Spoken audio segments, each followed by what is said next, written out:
Hey everyone, welcome back to the channel. Today I'm reviewing the Spark Cubix, a super fun and educational toy that's aiming to get kids off their screens and actually use their brains. If you're tired of seeing your kids glued to tablets, this might be the solution. Let's dive right in. Spark Cubix is a compact cube that mixes learning and play. It's packed with games that test memory, problem solving, and creativity. And the best part? No screens, no Wi-Fi, just pure fun. The cube is light, durable, and easy for kids to handle, so it's great for both play at home or on the go.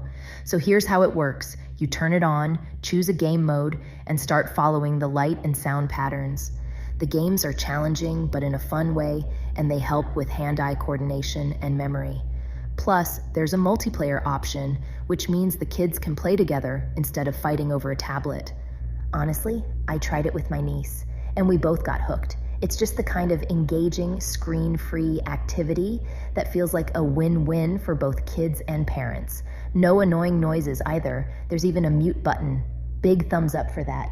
Remember to click the link in the description to buy your Spark Cubix today. It's the best way to ensure your kids are having fun while learning. Trust me, you don't want to miss this.